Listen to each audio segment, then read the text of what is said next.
I started having dreams every single night of getting so many checks in the mail that was overwhelming. Damn. And I believe You're that just I like, no, it's I'm too like, much. I would open up the mailbox and just checks would fall out. Like, what do I do, bro? This is crazy. Hey guys, welcome back to episode 3 of the Age of Abundance Golfcast. Today we have Eddy Martinez. He went from being a bag boy to owning a boutique hotel in Costa Rica. We're gonna talk about the good, the bad, the ugly, everything it took to get from where he was before to where he's at now. Eddy, you got anything you want to say to the audience? Yeah, it just for anybody watching this, if you're an inspiring entrepreneur, if you're stuck, if you don't know what the future has in store, just get started. You figure it out as you go. Your past doesn't determine your future. You could always be whatever you want to be. Don't let whatever state you're in right now, what position you're in right now, stop you from being better than you are. And you can literally be anything you want to be. So go for it. We're going to learn about that today, how he basically just cultivated his dream life. Yeah. Let's do it, brother. Let's do it. I'm excited, brother. Right. We're just talking about how Eddy's mentoring a lot of 18-year-olds, 19-year-olds, and they're being hard on themselves because they don't have Lamborghinis yet. Yeah, they don't have Lamborghinis or materialistic items, right? The nice car, or they're not rich yet, right? But that's what social media does, right? The bad thing of social media, it portrays people's lifestyles that they're more than what they really are. Or maybe they do have a Lambo, but they're working to pay that Lambo. One bad month, they're out of business. You gotta understand social media is your highlight reel. You're only gonna see highlights, but you don't see the failures, you don't see the late nights, you don't see the stuff that really goes on in the background, which is, the reason why I built my personal brand was obviously for credibility. Talk about the truth that we really deal in entrepreneurship. Show the good, the bad, the ugly. Yeah, and it's part of the journey, it's part of it. And no matter what success you've had or what level you're at, you're always gonna deal with something much bigger, right? Yeah. If you're a business owner, you're getting started, you're only worried about yourself. When you're building a company with salespeople, employees, now it's not about you anymore, now it's about them, and you're the last one to get paid. And there's so many things that go out that you got to make sure you make money just to pay your expenses, and then anything else left over, now is when you start benefiting from it. So Grant Cardone talks about, if you buy a Rolls Royce or if you buy any car, you got to buy with passive income, not your active income. So there's people out there just making money selling courses or selling programs and stuff, and that's like their active income, and then they're using that money to fund their lifestyle. That's where you got to be careful. You could go and buy a course, and you could get coaching from someone, right? That's getting a mentor, that's paying for a mentor, and that's going to save you a lot of time. But if your mentor or your coach is making money off your coaching offer and that's their only income, you got a problem. Because a lot of people are like selling you Amazon courses and, oh, I can do this, drop shipping and all. And they're not even practicing what they're preaching. And they don't even do it. Now, if you have something to back, if you're in the business, you run ads, right? You sell now a coaching offer, but you run ads. You know how to run ads successfully. Not that you watch a YouTube course and now you're selling how to do it. Of course. And that's been my biggest thing. Like, why I never posted on social media was because I was so busy building and you don't have time. And now I'm making it part of my time because it's important to now. You might have the best product out there, you might have the most success, but if you're not portraying that to the public, nobody's gonna get inspired by it, nobody's gonna follow you, nobody's gonna know who you are and wanna do business with you. So I think it's also important to get yourself out there. Doesn't matter what level of success you've had. I wish I would have started sooner. 16 years old when I was a bag boy, I wish I would have been recording myself, bagging groceries, helping people out, slanging tips. At really. 16, that didn't even exist. Like, that wasn't even a thing, really. It was maybe like Mr. Beast was like the only one posting at the time. It was, dude, the times have changed. And I wish I would have been documenting my journey from the beginning. That would be cool. You see the growth, man. Yeah. That builds a lot of credibility. Actually, now I think about it, I have been documenting, like, I've been posting about AI and stuff for 3 years almost. And I've been kind of like, from the moment I started getting ideas to the moment I started building my offer, I just got to go back through all the videos and just create like a story around it because it is pretty cool. So yeah, man, the big thing is a lot of people are just spending their money to impress other people instead of impressing themselves and focusing on themselves. And imagine you buy a Lamborghini, but now your business isn't growing twice as fast because all that money's tied up in a Lamborghini. Of course. And a lot of people invest in like the stock market and they'll invest in crypto and stuff when their business is like struggling financially. Like, dude, if you bet on yourself, you might get a 200% ROI on your money. Yeah. I think we can hit now. Tell me a little bit more your background, like your family. I think you said you're Cuban and Venezuelan? Yeah, so my mom's Venezuelan. Her and her side of the family is Venezuelan, and my dad's side of the family is Cuban. So very ironic, right? Being both communist countries. They obviously came to the United States for better opportunity. Opportunity thankfully I was born here. I love being obviously blessed that I was born in the USA and land of freedom and opportunity. Did you feel like almost like you had this obligation to, they came over here to create a better future for you? You felt more pressure and stuff, or? You really think about our families, right? Depending where they come from, they either came from another country and they came here for more opportunity, and you just gotta kind of compound on that. You gotta grow on that. Yeah. Because if they were able to do God knows what to get here, what excuse do we have that we're already here? You know what I mean? Of course. And I feel like that goes back to a lot of people where they become very content or they don't see the opportunity. Yeah. Because you see a lot of people coming from different countries and the worst backgrounds possible, and they become the most successful because when they see an opportunity, they just run with it. They're right? not used to seeing so many opportunities. Exactly, and they're like, hey, this is it. It's like they say, I think somebody said it, or Marco Rubio said it maybe, that Cubans succeed in anywhere in the world except for Cuba, because there's no opportunities there. Yeah, absolutely. Yeah. And that's very true, because there is, whether they work hard or not in Cuba, you're rewarded the same. Yeah. You come here and you work hard, you're gonna get rewarded. Yeah. You get what you put into, and especially in business, like business sales, you're always gonna, whatever you put in, you're gonna get out. Yeah. There could be 1,000 salespeople, but if 1 or 2 really put in the work and the rest are just average, that's why you look up on, I used to look up when I was always looking for jobs when I was younger. I was very lost and I was always looking for the next dollar, right? Yeah. I was like, if I make an extra $1 an hour, I'm a Dude, I would think the same way. Yeah. And when you would always look and it's like, what does this average position pay? Yeah. And you're like, but that's not enough. But you got to understand there's average people and there's elite people. And I always wanted to be elite. I'm like, if that person, in the businesses I'm in currently, you look at the average pay and it's not a lot of money, but that's what makes the amateurs from professionals. True. Putting in the work, building systems, having amazing leadership. So you're either building systems or you're part of somebody else's system. Like exactly. Your first job, you said you're a bag boy. I was a bag boy at Winn-Dixie. Winn-Dixie? Yeah, the one next to Home Depot on 112 and Bird Road. Okay, I know exactly what that is, yeah. My stepdad got me that job. Nice. Good off, right? But yeah, my stepfather got me that job. I worked there for about, I would say a little less than a year, maybe 11 months or something like that. Gotcha. It was funny because after that job, I kept working different jobs and I always lasted no more than a year. Yeah. I was just bounced from job to job. I keep slicing the fucking ball. Came back in.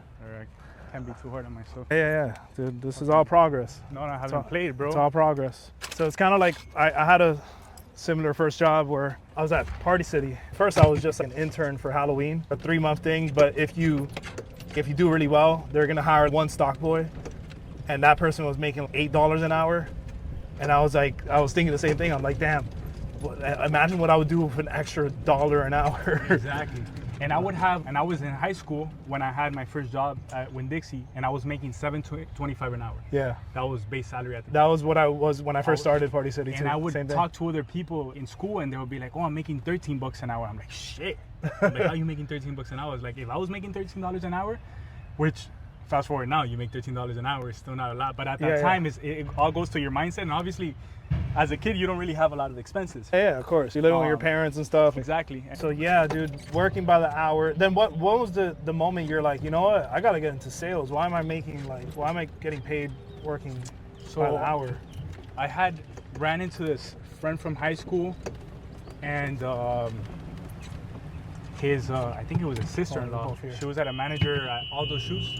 You know, Aldo Shoes. Yeah. So I worked there, and they paid a little bit more an hour, but I was actually like indoors. I would dress nice. It was funner to work in that environment. And that's when I really found out that I had a passion for sales, because I didn't make any commission. Yeah. But I was still trying to sell the most shoes. Gotcha. Right? Damn, it's funny. I worked at Nordstrom. That was like one of my best like commission roles. And I worked at Armani Exchange. So I worked at the mall a few times. Aldo, you weren't making money on commission, but you just wanted to win. I would ask the manager, I'm like, hey, how much have I sold for the day? And I would just try to compete with other people working. Yeah. Some of those people were actually making commission, so they were doing it because they were incentivized. I was doing it because I just wanted to win. I wanted to. That's the biggest of it, bro. I like to help people. I like moving the money. I built a passion there, and I saw how to run a business. Yeah. I saw how people were selling, and I was just trying to win. Yeah. I was just trying to be competitive. I've always had that competitive edge to me. All right, we're on to hole number 3.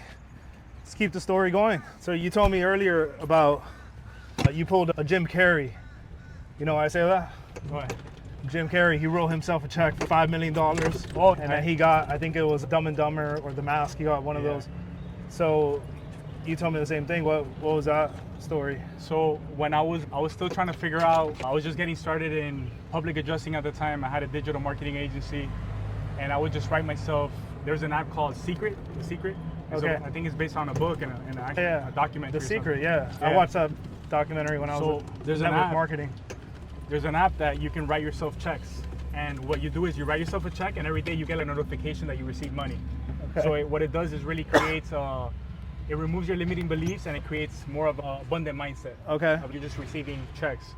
Yeah, it gives you permission to receive. Exactly. So I started doing that, and I did it more. There's a little cliche, but I'm gonna try it out. And I kept doing it every single day. It was just one of my daily routines. And at the time, there was days that obviously I would believe it. There was days that I didn't believe it as much, right? You have self-doubt and stuff like that. Of course. And I'm like, I'm not even in the business where I really receive checks. Everything's electronic. Yeah.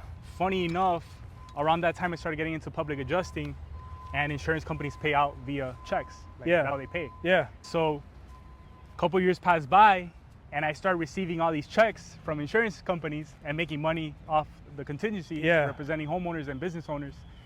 And funny enough, I started receiving a bunch of checks. But before my breakthrough in the business, where I would say I had financial success, I started having dreams every single night of getting so many checks in the mail that was overwhelming. Damn.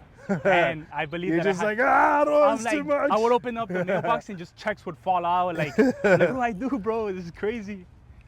Dude, that's so crazy, because that's really mainly what it is. You gotta deeply believe that all that stuff is coming to you. Bunker, cool.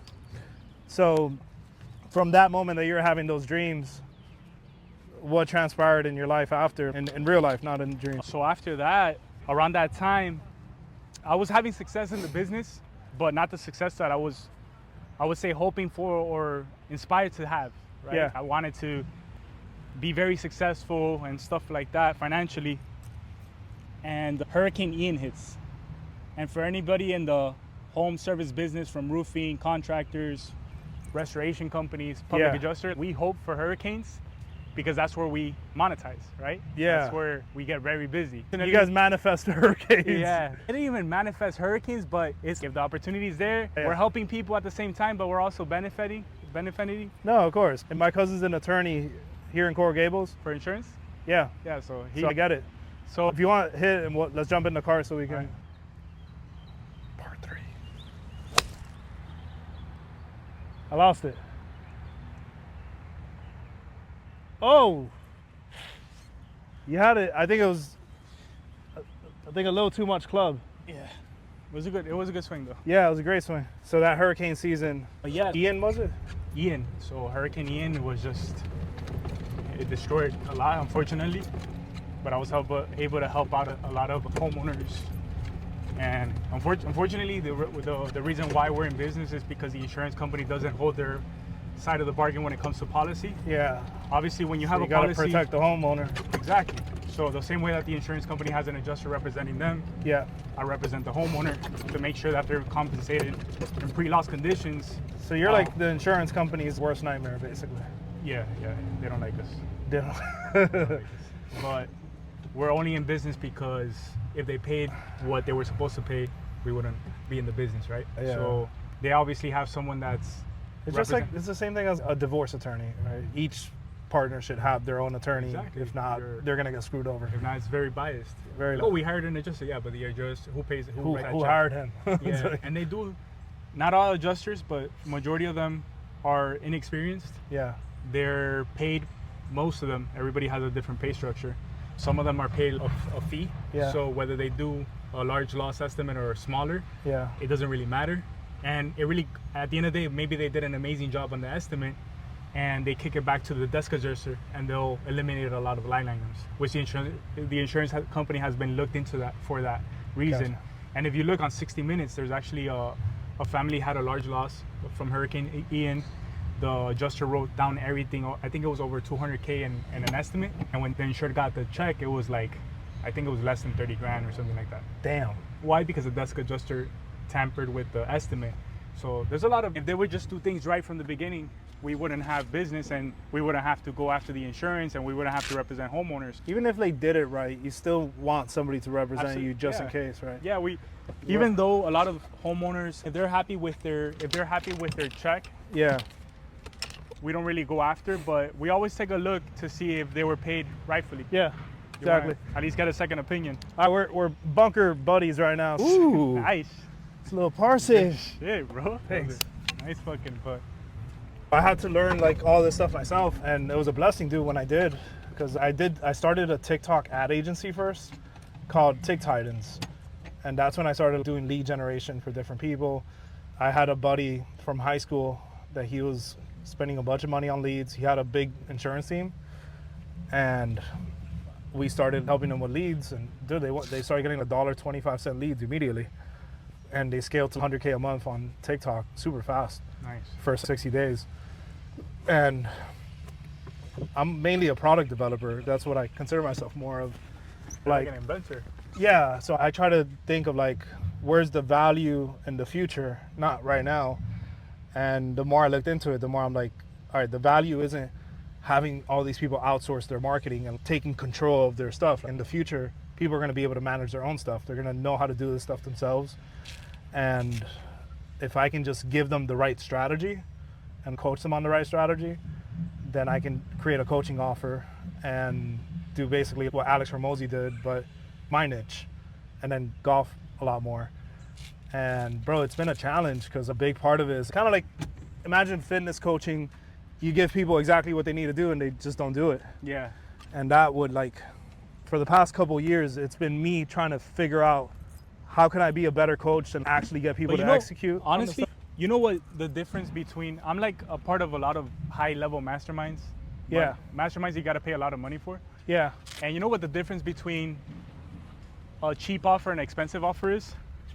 The more people pay, the more they're more committed to. Yeah. So that's all it is. Yeah. Sometimes it's not about the coach, it's about if you made your event free, some people wouldn't even show up. Exactly. Yeah. Because they're like, oh, I didn't pay for this ticket. Exactly. You got to pay to play sometimes. But if you paid a premium for a ticket, you're like, shit, I got to go. I can't miss this out. Yeah. If I commit to something, I'm going to go, whether I paid for it or not. But that's just my personality. But not everybody's that way. Some people are just like, bro, you know what? I got better things to do. Yeah, dude. Also, you got to be ready to grow. You got to be wanting to grow, because that's a big part of it. All these things that we talk about are so powerful. Nice, brother. Yeah, they're so powerful, and they can transform people's lives overnight, but secretly, a lot of people don't want to transform their lives overnight. Some people say they want it, but they don't. It's all about the action behind it. Yeah. Okay, so Hurricane Ian comes, and you public adjusters, you guys start making that hurricane money. Tell me about that. Like, how much money did you guys make that year? That year, on a personal level, I would say I would have made 7 figures. Just like cash collected. Yeah, cash. It was. That's awesome, man. Yeah, it was a crazy year. I was able to recover tens of millions of dollars for my clients. It was a paradigm shift. It was a quantum leap in my life. Quantum leap. In my business, I was able to bring people up with me, meaning that other people that I was able to mentor and teach the business, they've been able to have success as well. Yeah. And it built us not only financially, but I would say physically and mentally, because there was a lot of stress, a lot of things going on at the time. Yeah. A lot of business, sales, mindset, how to handle stress, you know what I mean? So yeah. It was a lot of those things. It was a crazy time, right? So then you start making 7 figures cash, you're getting all this money, you start investing into real estate, right? Yeah. Before that happens, the year before, Let's take a drop over there. me and my partners, we bought a property in Costa Rica. Yeah. In La Fortuna. I'm sorry, before that, in Punta Cana, Dominican Republic. Okay. We buy a rental property. We're like, hey, we want to get into Airbnb, right? A couple weeks later, we go to Dominican Republic. We leave there with a property. And that was our first Airbnb project. You guys just flew there and you're like, walked out with a property right after? Or did you guys go to see properties? Yeah, we saw different properties and we bought a property before we left. That was our goal. We were like, Gotcha. we want to buy a property before we leave. Nice. It was a pre-construction property, but somebody had defaulted on the deposit or whatever. It was available. So we ended up buying the property for the same price you would buy it pre-construction, but it was already finished. So it was Gotcha. like everything just played out the way it Damn, should. money. And we started at Airbnb. That was our first Airbnb short-term rental. We wanted to get into that. Airbnb was popping at the time. Okay. And we started getting a lot of people asking, hey, can you manage my Airbnb? How do I Airbnb? And then we started a management company from it because a lot of people were coming to us. We never marketed it. So we're like, hey, let's just create a business out of it. So we had 20-something properties at a time. Oh, wow. Where we were managing. We scaled that company to over $1 million in a year. It was Sweet. Yeah, it was a good So time. how many companies have you scaled to 7 figures? Yeah, over 4. Or 4? Yeah, and Sweet. multiple 6 figures. Other companies that scaled to over 6 figures. Gotcha. It's funny because they all kind of complement each other, right? They're all in. The public adjusting brings the money, brings the real estate, brings the Airbnb opportunities, and then it's all that in brings real the estate. management opportunities. Yeah, it's all in real estate, really. Yeah. Real estate and home service business, like all kinds. It's an ecosystem. So where'd the idea to open a boutique hotel come about? All right, so going to that, time goes by, we have that property, we're managing other properties, and we wanted to open the contractor that we worked with, the one that built the house. He's a developer in Punta Cana. We have a good relationship with him, and his family owns a lot of land in Punta Cana. Okay.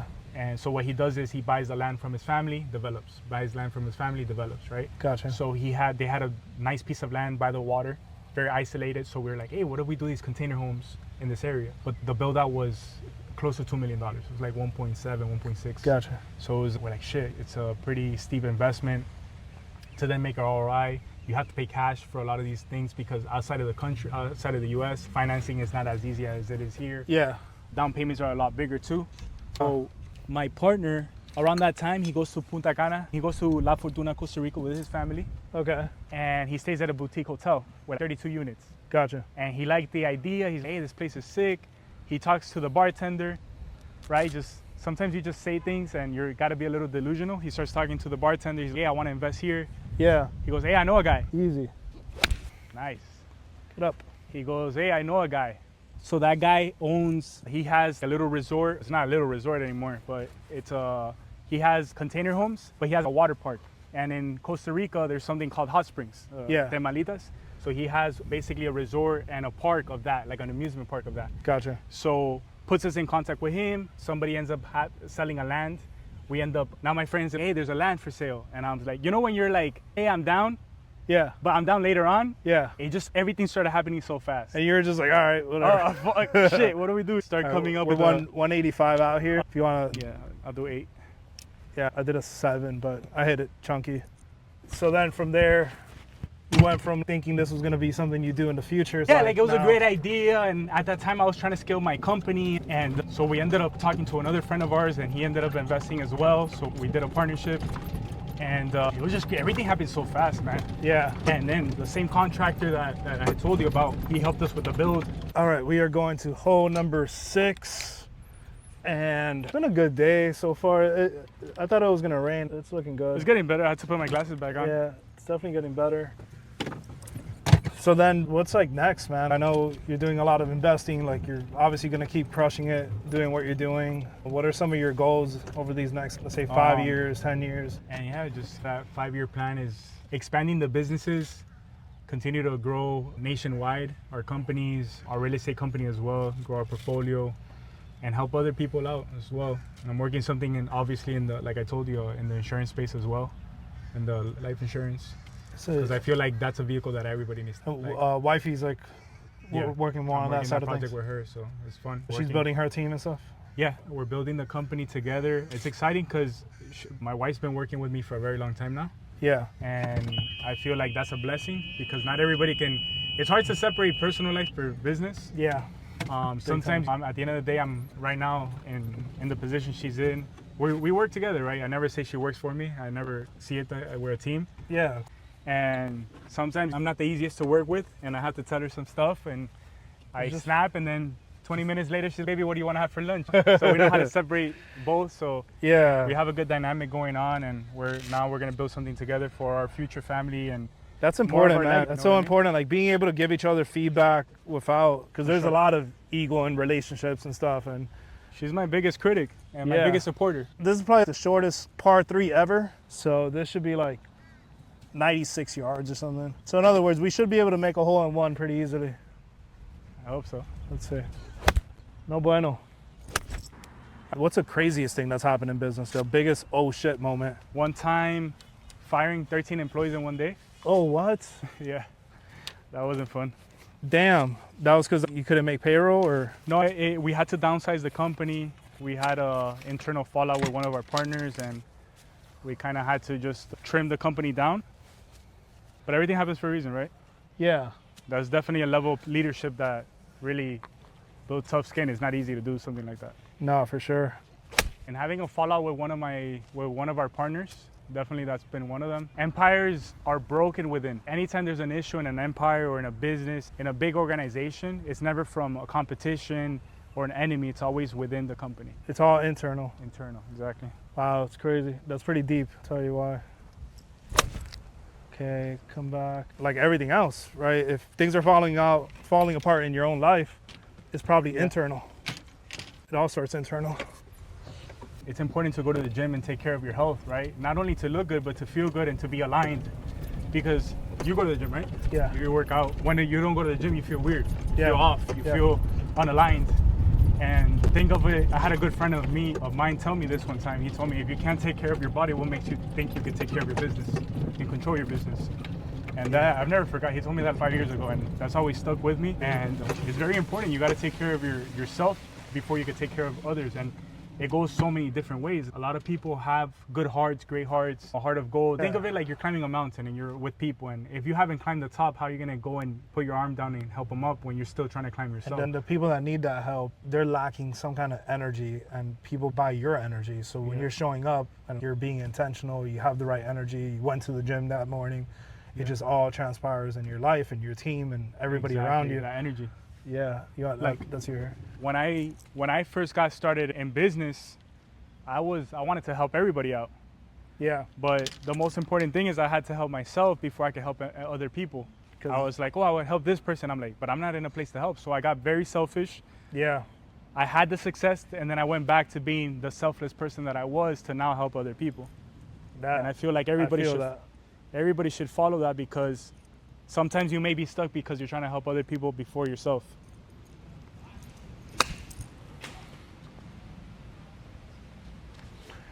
Yeah, that's been a big lesson for me too. Just like, you can't help the people around you if you haven't helped yourself yet. I had one of my guys, he was in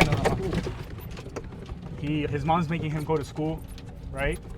Yeah. And he's doing it just to make his mom happy. And why I say this is, a lot of parents that are hearing this is, if you're not going to school to be a doctor, a lawyer, CPA, something that you need to go to school for, you're going to school for business. Yeah. Join a MLM, join a multi-level Dude, you might as well, right? I think or get a sales job. I might have told you, I started with Vima. You remember Vima, the energy drinks? The energy drink? Yeah. Yeah, I started selling energy drinks when I was like 18 or 19. And that taught me so much about like That's you, right? business and entrepreneurship. Before I go to the next topic, so what am I talking about going to school for being a business? Maybe you should if you wanted to be in finance and stuff like that, but the best education you could have is literally just being hands-on. That's how I learned. That's what's helped me out. Yeah, it's good. If you're gonna, or I heard somebody say this and it made a lot of sense. If you're gonna, let's say you want to go to law school, it's before you go to law school, go reach out to an attorney and see if you can intern for a week. See if you actually want to do it. Exactly. And at least the roles that you need a degree for. But for most of the save time and money. Yeah, and then the ones that you don't need a degree for, intern for a week and see if you still even need a degree, or see what they tell you. They'll probably tell you, hey, you don't even need a degree. Just you already learned everything you need. I'm a big believer of sales. I believe remote sales and commission-only sales, that's just going to keep growing. And that's the number one thing I tell people is, dude, before you even know what you want, get into sales. Because even if you want to be an attorney, you got to know sales. You got like, you're always selling yourself. You always got to be selling. Or selling your service. Yeah.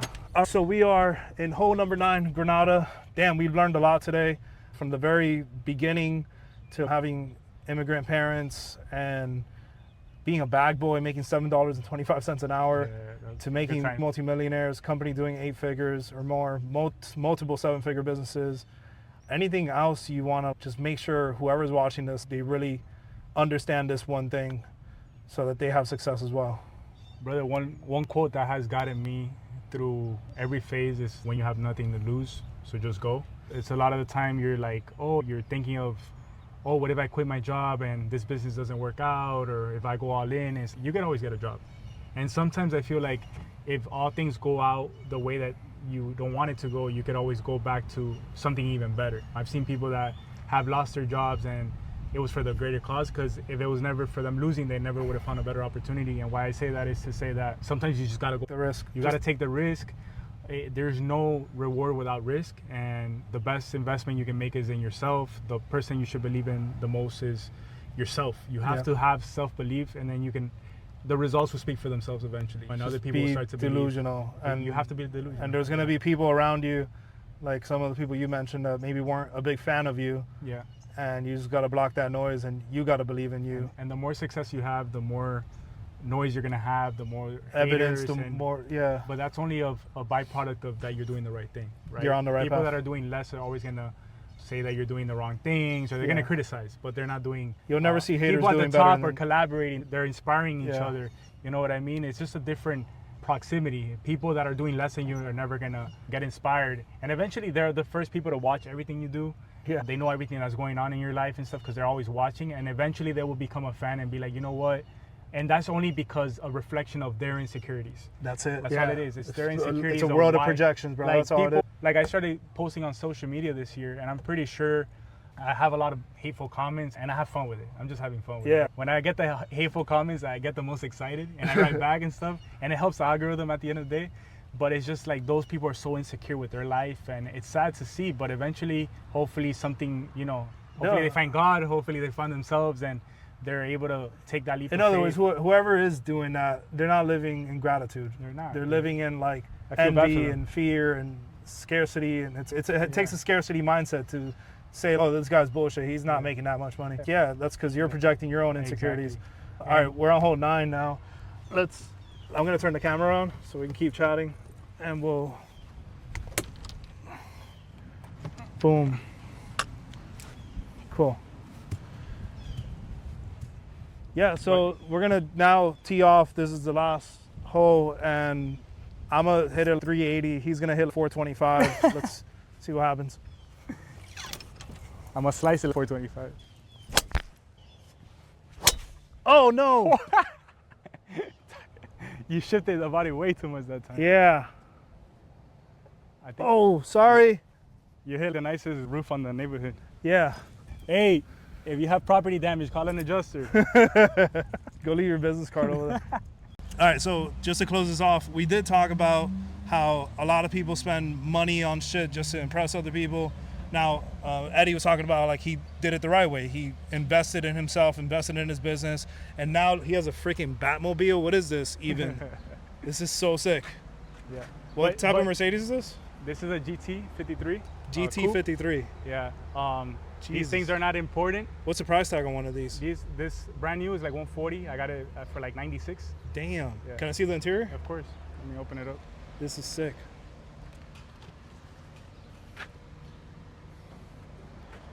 Wow, wow, wee, wah. It's a nice. It's very It's a nice. very nice. Awesome, brother. Yo, congrats on the whip. Thank Great you, my round brother. today. Thank you so much, brother. Anything Fun. else you want to add before we finish off today? For anybody listening that is on the fence, you don't know if you want to get started, something's holding you back, just believe in yourself and just go. Just do it, and you learn as you go. And another thing is, don't try to be perfect, right? Everybody tries to have everything, learn everything about everything, or have everything perfected, and that never works out. There's people doing far more than you just because they just did it, right? They just take the And you're action. like, They "How's that figure it guy out along the successful?" way. It's like they just got started. So the only thing holding you back is yourself, and stop competing against other people. Stop comparing yourself to other people. Keep comparing yourself to your old self, and keep trying to just think yourself as an athlete, right? We're entrepreneurs, but at the end of the day, I feel like I'm a business athlete. How can you make more points? How can you get more wins, right? Small wins are still wins, And right? recognizing Everybody's those trying to wins. hit home runs. Yeah. So just get on base, just do it, and those little wins are stack up, and that's where you have massive success. If you Momentum. win enough days, you win enough months, you win enough years, you win life, and that's all it is. Beautiful, brother. All right. Yo, thanks again, man. Of course, my We'll brother. talk soon. Thank you for having me. Yeah. Later, fellas.